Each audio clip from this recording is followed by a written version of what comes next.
Olá pessoas, tudo bem? Na aula de hoje nós vamos dar continuidade à temática de evolução. Nós já vimos dois momentos dessa aula. Primeiro, as evidências, como é que acontece a evolução. No segundo momento, nós vimos as teorias evolutivas, tá? Como a teoria de Darwin, de Lamarck e a teoria sintética. E na aula de hoje, nós vamos falar um pouquinho sobre genética de populações e especiação. Bem, gente, dentro dessa aula nós vamos falar sobre a população, que é a unidade evolutiva, sobre os fatores evolutivos, que a gente viu lá na teoria sintética, a mutação, permutação, seleção natural e deriva gênica, a matemática que entra nesse estudo agora para a gente entender alguns conceitos, como de frequência alélica e genotípica, e como ocorre o processo de especiação. Ainda vai ficar faltando para nós o quarto momento dessa aula, que será enviado semana que vem, sobre evolução humana. Aí a gente conclui os tópicos de evolução para a segunda unidade. A nossa segunda unidade já concluiu, a gente já está na terceira unidade, mas a gente vai concluir esse bloco de conteúdos referentes à segunda unidade, tá certo? Iniciando, pense nisso. A Mata Atlântica é um bioma muito fragmentado pela ação humana.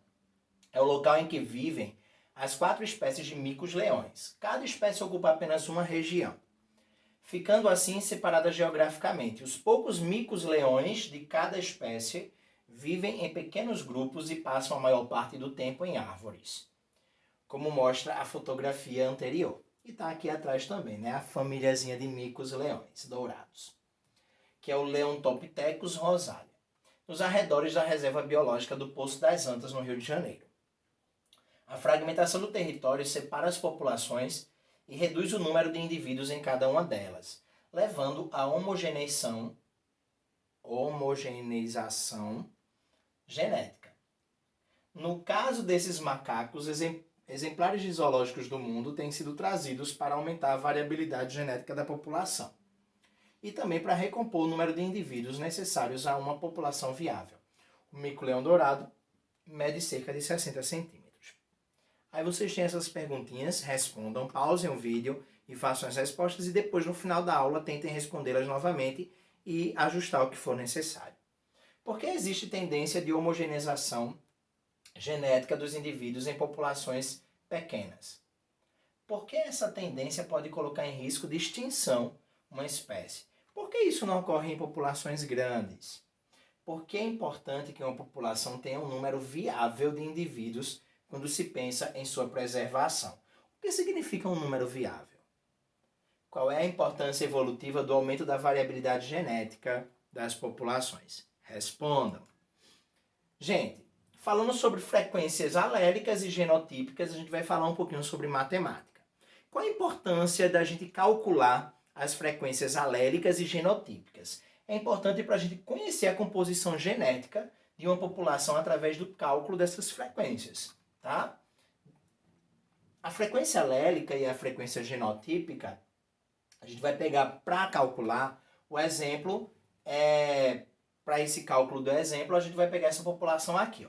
A gente na população tem 12 mil indivíduos no total. Desses indivíduos, 3.600 tem o genótipo azão-azão, 6.000 azão-azinho e 2.400 azinho-azinho. Desculpa aqui, ó. Azinho, tá certo? Quando eu enviar para você, esse material vai estar como azinho, porque lembrem que o corretor, quando a gente digita, ele bota a primeira letra maiúscula, eu não prestei atenção nisso, tá? Então, para esse cálculo, a gente vai calcular a frequência dos alelos fazendo a seguinte relação. A frequência alélica é o número total do alelo, ou azão ou azinho, dividido pelo número total de alelos para aquele loco, tá? Como assim? Olha lá. A gente tem 13.200 alelos azão. Aqui a gente tem, ó, para o azão é 7.200, porque eu tenho 3.600 azão. Então eu tenho 3.600 o alelo azão, 3.600 alelo azão, que dá 7.200. E eu ainda tenho 6.000 no azão daqui, do heterozigoto, azão-azinho, dando um total de 13.200 para aquele alelo. Então a gente vai dividir o número total de alelos para esse loco, tá? É de 24 mil. Beleza? Pois temos 12 mil indivíduos diploides com 2 alelos para o loco em questão. 2 alelos para o loco em questão.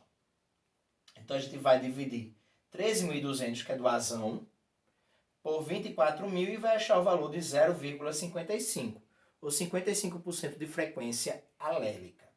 Para a gente descobrir a frequência alélica do azinho, é só subtrair de 100%, 55% tirar de 100%, que vai dar 45%. Tá ele aqui, ó, 0,45.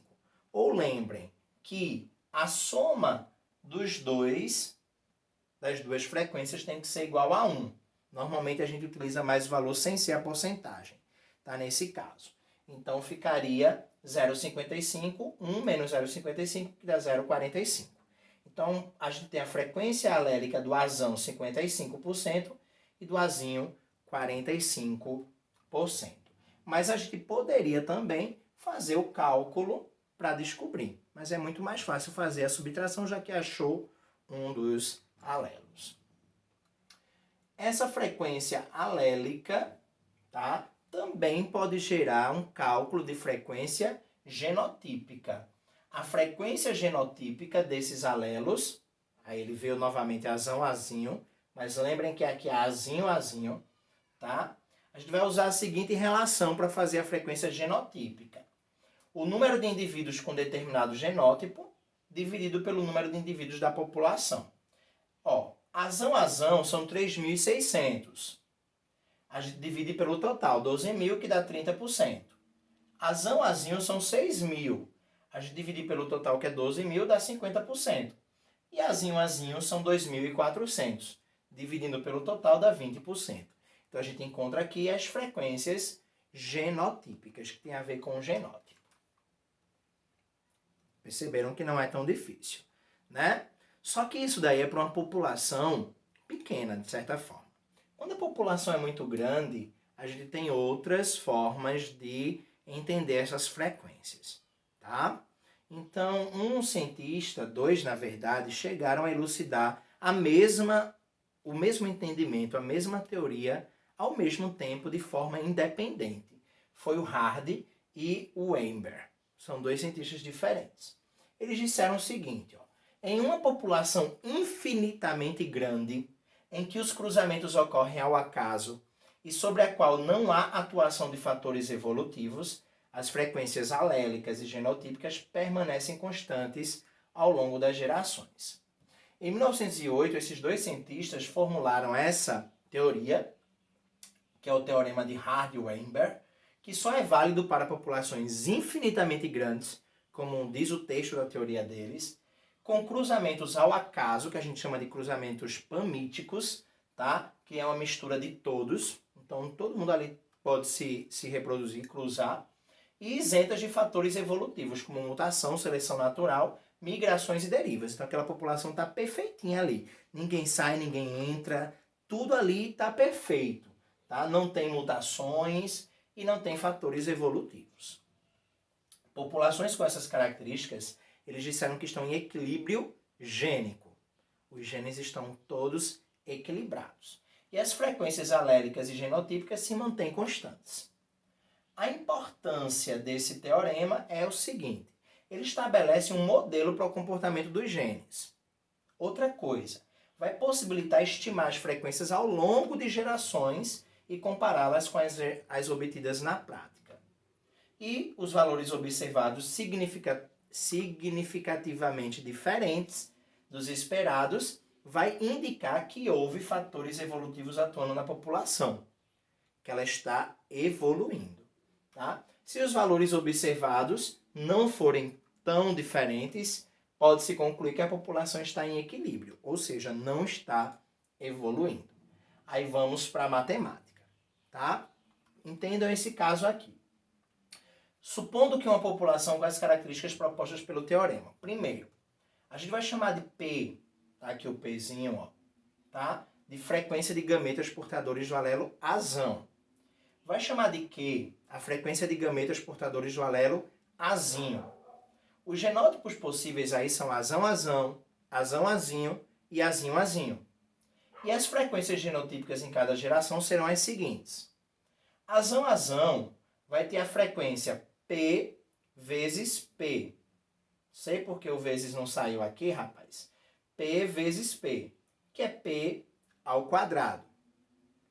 Tá? Essa interrogaçãozinha aqui é um vezes. Tá certo? P vezes P, que é P ao quadrado.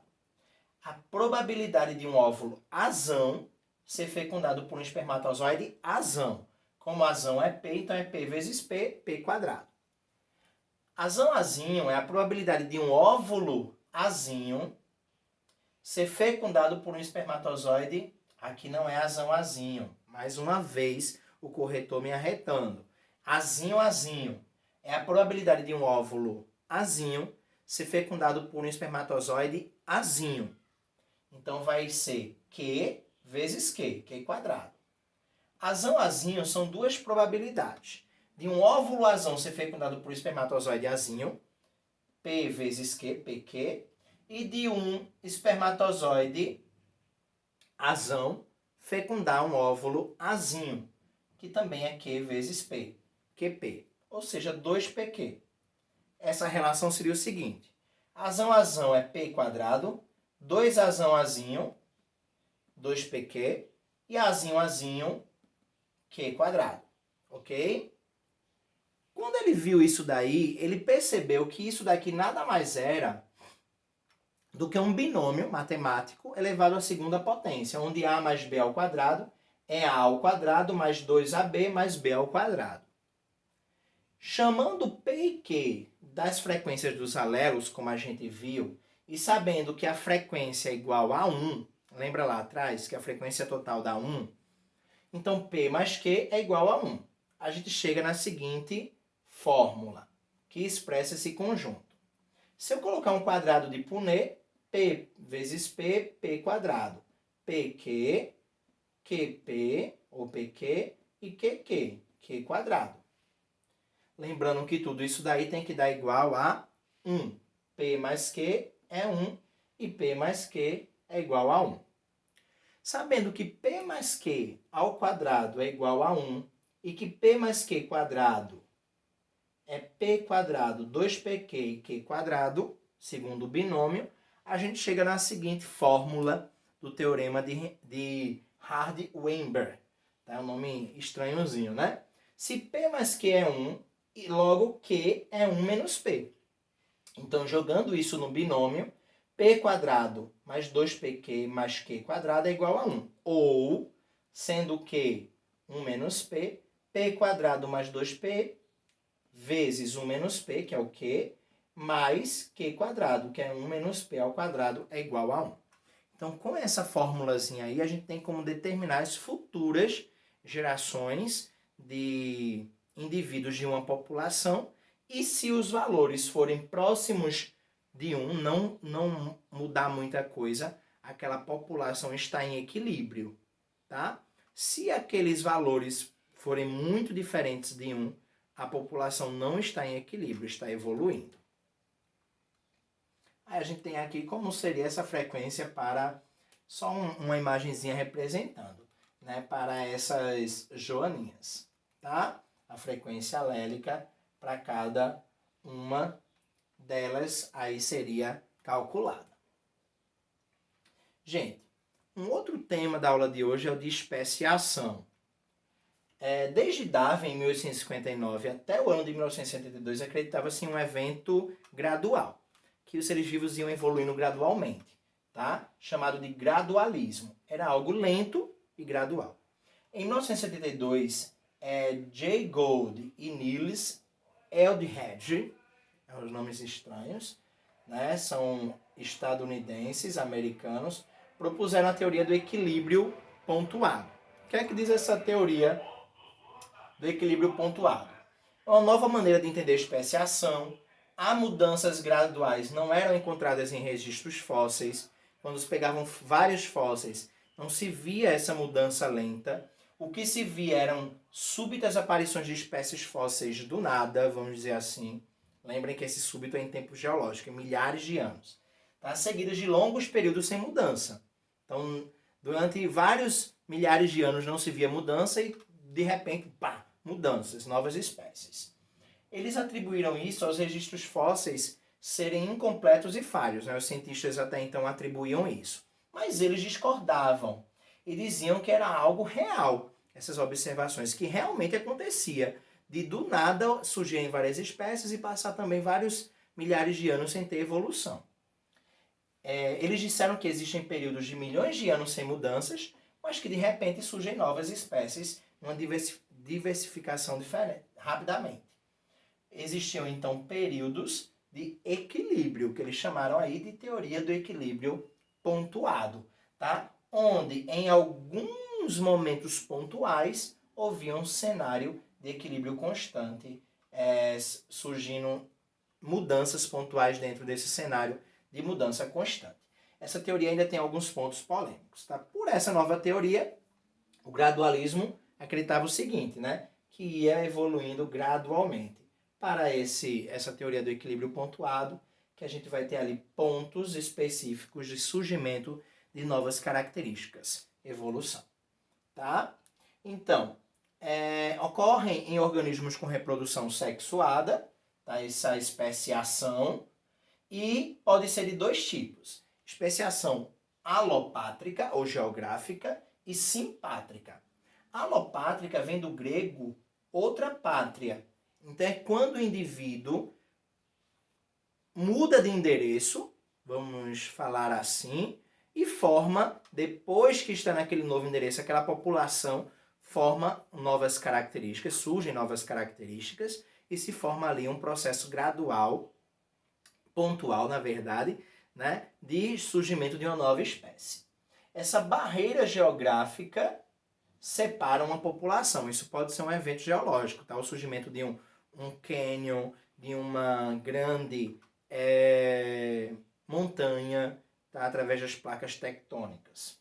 Já a especiação simpátrica é todo mundo junto. Dentro de uma mesma população pode surgir características comportamentais diferentes de um grupo para o outro e eles não se reproduzirem mais entre si, tá? Formando, depois de milhares de anos, novas características e aí nós teremos a formação de novas espécies dentro da mesma população. Tá? Surgem mutações genéticas e modificações no comportamento dessa população que levam ao isolamento reprodutivo. Gente, na especiação alopátrica ou geográfica, há a formação de uma barreira geográfica ou ecológica.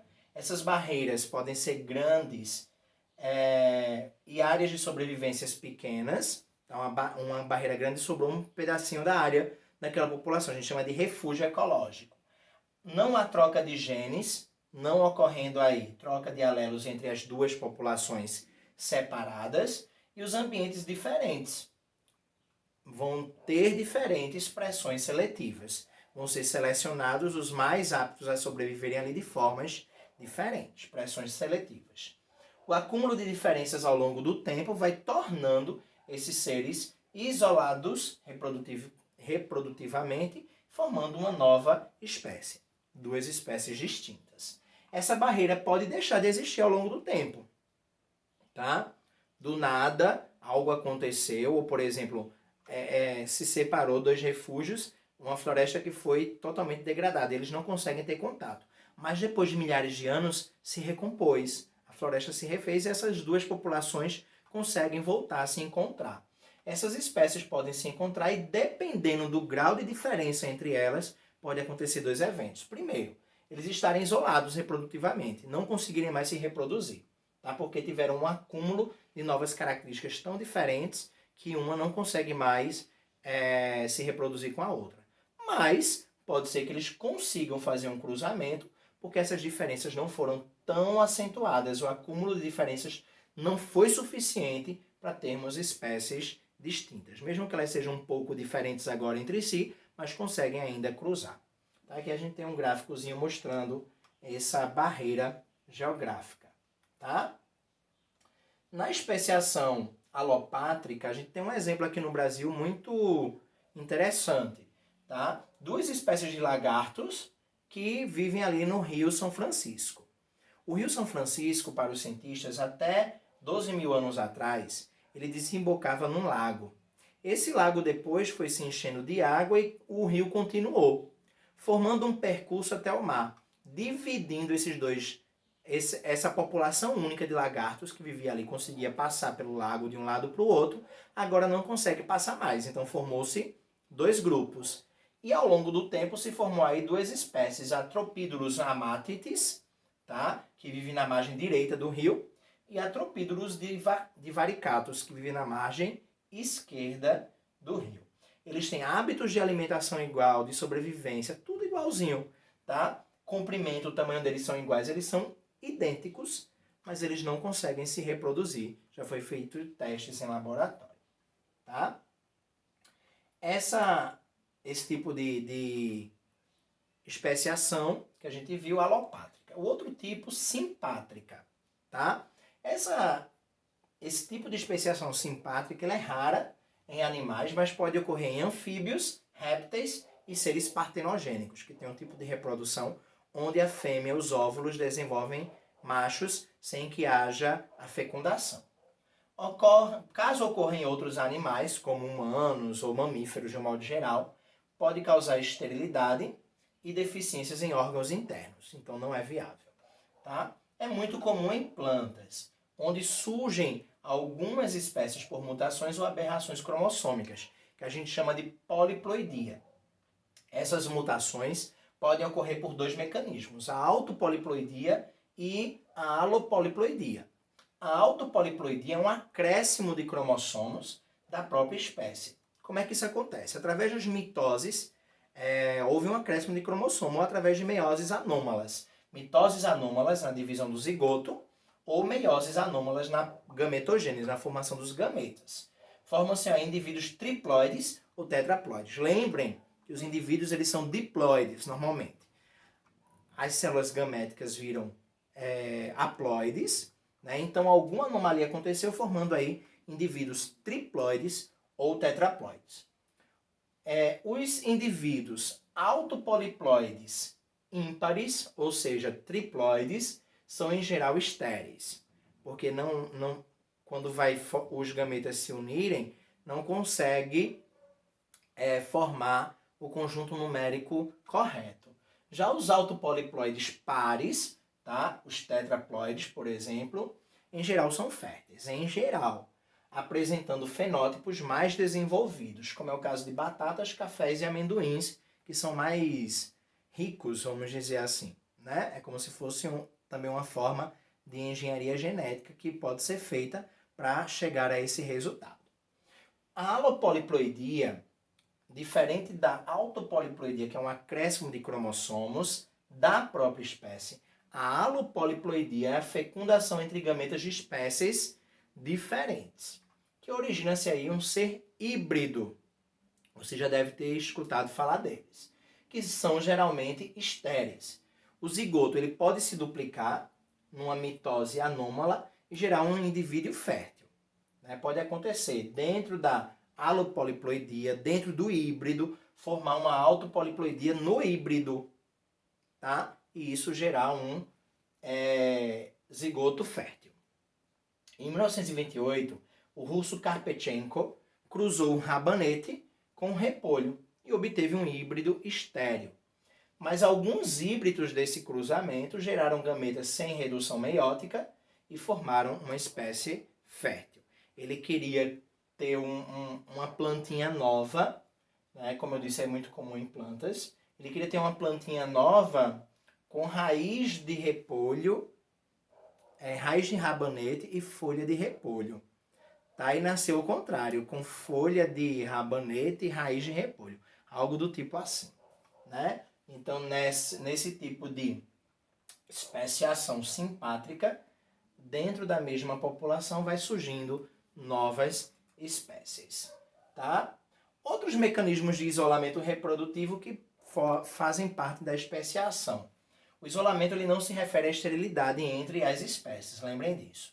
2 espécies podem viver juntas e nunca se cruzarem por fatores comportamentais. Não é o isolamento que gera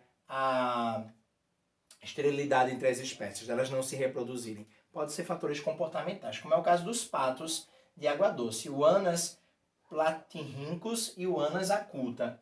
Eles não trocam genes, embora vivam juntas, tá? Nadam juntos, mas fatores químicos e comportamentais entre eles faz com que o macho só copule com a fêmea da sua espécie, por estímulos sensoriais específicos. Caso cruzem, podem originar descendentes férteis, mas não é comum, tá? Mas já houve casos. Outros mecanismos de isolamento reprodutivo, a classificação, nós temos mecanismos pré-zigóticos, que impedem a fecundação, e pós-zigóticos, que são relacionados ao que ocorre com o zigoto híbrido e o indivíduo que pode vir a ser formado a partir dele. Então, os pré-zigóticos, eu tenho um isolamento estacional, quando as espécies têm épocas reprodutivas diferentes. O isolamento de habitat ou ecológico, quando eles ocupam hábitats diferentes. O isolamento etológico tem a ver com o padrão comportamental, tá? Com estímulos comportamentais específicos, como, por exemplo, machos de vagalumes.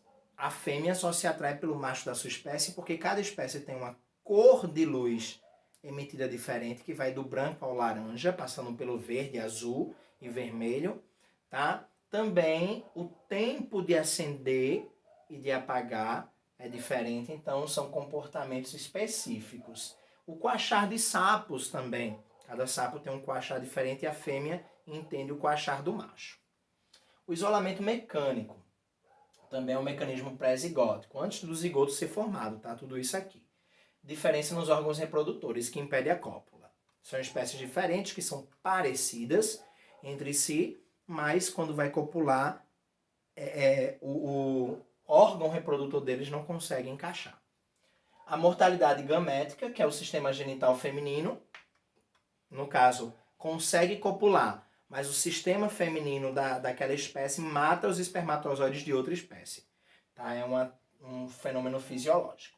E os mecanismos pós-zigóticos. A mortalidade do zigoto, né? Houve fecundação entre espécies diferentes, mas por formar um zigoto que seria irregular no desenvolvimento, ele morre. Há um aborto espontâneo, tá? Nesse caso aí. Inviabilidade do híbrido. O híbrido interespecífico são inviáveis, pois não conseguem seus recursos facilmente ou têm pouco sucesso reprodutivo. E a esterilidade do híbrido. Forma-se o híbrido, mas eles são estéreis. As gônadas deles são anormais ou acontece meiose anômala e não formam indivíduos férteis normalmente. Tá? É o que ocorre com a mula ou burro, que é o resultante de um cruzamento de jumento, que é o Equus asinus com a égua, o Equus cavalos. Tá? Ou também no bardoto ou bardota, que é o cruzamento do cavalo com a jumenta. A mula ou burro e a bardota e o bardoto, tá? Eles são estéreis. Atualmente tem-se visto no Brasil também que está surgindo híbridos de tartarugas. Tá? É o caso das tartarugas híbridas férteis, tá? Que têm sido registradas desde 2006 no litoral nordestino do Brasil, principalmente entre a Bahia e Sergipe. Eles observaram, os cientistas, que há uma frequência alta desses híbridos, cerca de 40% das fêmeas que desovam são híbridas, tá? Estão cruzando ali naquela região espécies de carita, que é a tartaruga cabeçuda, e Leptocheles olivaceae, que é a tartaruga oliva.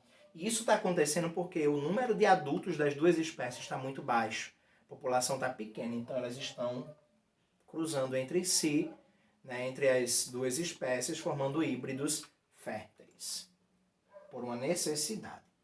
Gente, os exercícios são 5 quesitinhos sobre essa questão de genética de populações e especiação.